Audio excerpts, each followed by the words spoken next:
નમસ્કાર વિદ્યાર્થી મિત્રો, સ્વાગત કરું છું આપણી યુટ્યુબ ચેનલમાં। આજે આપણે જાણવાના છીએ કે જે આવનારી ટીએસટી એક્ઝામના મોસ્ટ આઈએમપી પૂછાય તેવા એમસીક્યુની ચર્ચા કરવાના છીએ, તેથી વિડીયોના અંત સુધી જોજો। જો અમારી ચેનલમાં નવા આવ્યા હોય તો ચેનલને સબસ્ક્રાઈબ કરી દેજો, જેથી આવા એજ્યુકેશન વિડીયો તમારા સુધી પહોંચી રહે। તો આગળ વધીએ આ વિડીયોમાં। આજે આપણે 50 એમસીક્યુ જોવાના છીએ। જો બીજા એમસીક્યુ જોવા હોય તો આ વિડીયોના અંદર કમેન્ટ કરજો, જેથી બીજો વિડીયો હું અવશ્ય બનાવીશ। તો ચાલીએ આગળના એમસીક્યુ જાણીએ।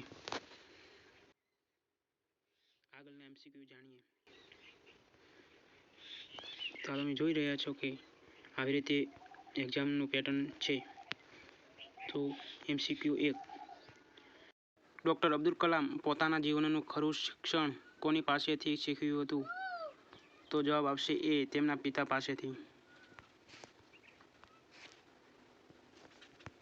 ડૉક્ટર કલામ રાષ્ટ્રપતિ બન્યા તે અગાઉ તેમનો વ્યવસાય શું હતો? તો તે રાષ્ટ્રપતિ બન્યા તે અગાઉ તેમનો વ્યવસાય વૈજ્ઞાનિક હતા। આગળ જાણીએ પ્રશ્ન નંબર 3, સ્વાભાવિક મનુષ્યોને શાના પર વિશ્વાસ હોય છે? પ્રશ્ન 3નો જવાબ આવશે બી, પોતાના બળ અને પરાક્રમ ઉપર હોય છે। પ્રશ્ન 4, ઉપરોક્ત ગદ્યખંડમાં કયા લોકોની વાત કરવામાં આવી છે? પ્રશ્ન 4માં આવશે સી, સ્વાભાવિક માનવીઓ। પ્રશ્ન 5, સાચો કર્મયોગી કે કર્મવીર કોણ ગણાય છે? તો પ્રશ્ન 5માં આવશે એ, ફળની અપેક્ષા રાખ્યા વિના પુરુષાર્થ કરે છે। પ્રશ્ન 6, જીવનની આંગિકૂચ પીછેહઠ દર્શાવવા લેખકે શાનું ઉદાહરણ આપ્યું છે? પ્રશ્ન 6માં આવશે ડી, સૂર્ય ચંદ્રનું। હવે જાણીએ પ્રશ્ન નંબર 6, નીચે આપેલા કાવ્યાંશને વાંચીને તેની નીચે આપેલા પ્રશ્નોના ઉત્તરનો યોગ્ય વિકલ્પ જણાવો। પ્રશ્ન 7, આપણો દેશ આપણી પાસે શું માંગી રહ્યો છે? તો આપણો દેશ આપણી પાસે સી જવાબ આવશે, મહેનત વગરનું જીવન। કાવ્ય આધારે પ્રશ્ન આપવાના છે। પ્રશ્ન 8માં આવશે, કાવ્યાંશ મુજબ ભારત દેશને કઈ રીતે બદલી શકાય? પ્રશ્ન 8માં આવશે બી, જવાબ નંબર બી, ખેતરોમાં મબલક પાક વાવીને તથા નદીઓના નીર બાંધીને। બીજો પણ એવો ને એવો પ્રશ્ન છે, આ કાવ્ય આપેલું છે અને કાવ્ય પરથી જવાબ લખવાના છે। પ્રશ્ન 9, આ કાવ્યાંશમાં કઈ કુદરતી પરિસ્થિતિની વાત કરવામાં આવી છે? તો પ્રશ્ન 9માં આવશે રોગચાળો। ઈશ્વરમાં રાખેલી શ્રદ્ધા ક્યારે વિચલિત થાય છે? પ્રશ્ન 10માં આવશે એ, ઈશ્વર હર પળે કસોટી લે ત્યારે। પ્રશ્ન 11માં નીચેના શબ્દોમાંથી ખોટી જોડણી ધરાવતો શબ્દ શોધો। પ્રશ્ન 11માં આવશે એ, વિભૂષિત।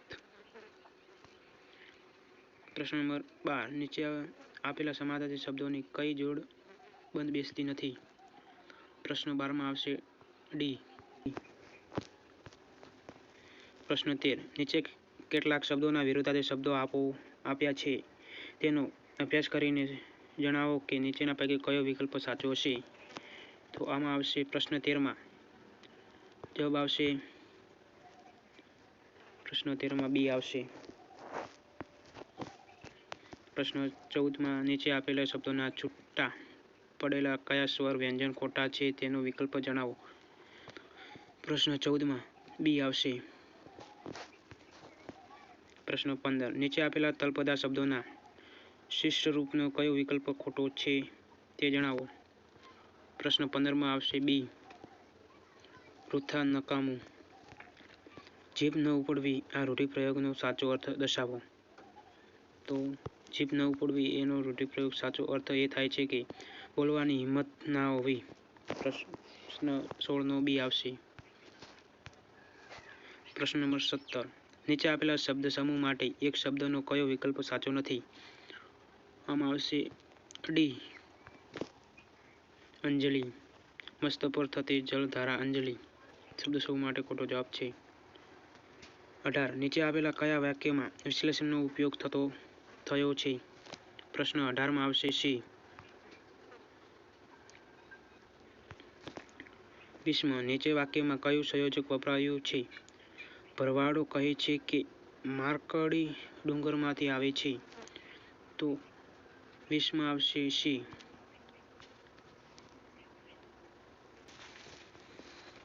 પ્રશ્ન નંબર 21. વાક્યો અને તેના પ્રકારની માહિતી નીચે આપેલી છે. પ્રશ્ન 21 માં આવશે બી.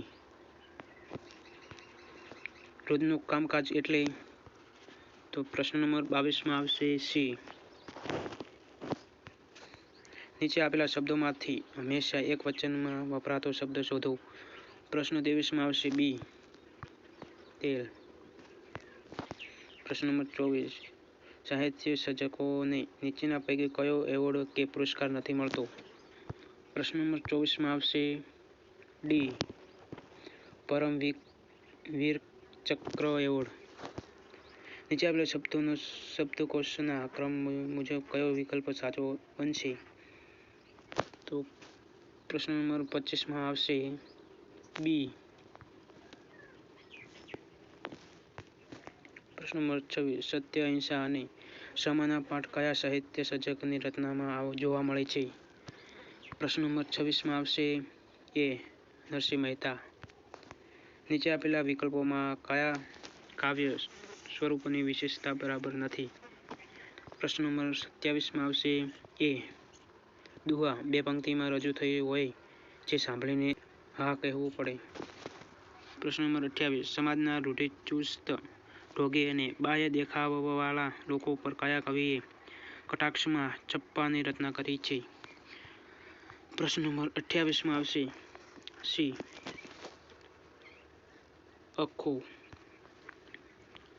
કવિઓ અને તેમના કાવ્ય સ્વરૂપ નીચે જણાવેલ છે તેમાં કઈ વિગત ખોટી છે? તો પ્રશ્ન નંબર 29 માં આવશે ડી. પ્રેમાનંદના ગરબા જાણીતા છે એ ખોટું છે. પ્રશ્ન નંબર 30. નીચે આપેલા સમાસની સામે તેના પ્રકારની વિગ્રહ કરીને દર્શાવેલ છે તેમાં કયા વિકલ્પમાં તેની વિગત સાચી નથી? પ્રશ્ન નંબર 30 માં આવશે એ. જમીન ખેડૂ, જમીન ખેડનાર. ઉપપદ સમાસ ખોટું છે. જાણીએ ઇંગ્લિશમાં MCQ. તો આમાં આવશે કે આ ફકરો આપેલો છે એ ફકરામાંથી જવાબ શોધવાના છે. પ્રશ્ન નંબર 31 માં આવશે સી જવાબ આવે છે.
કરવાનું ના ભૂલતા. જો આગળના MCQ જોવા માટે મારા વિડીયોમાં કમેન્ટ જરૂર કરજો.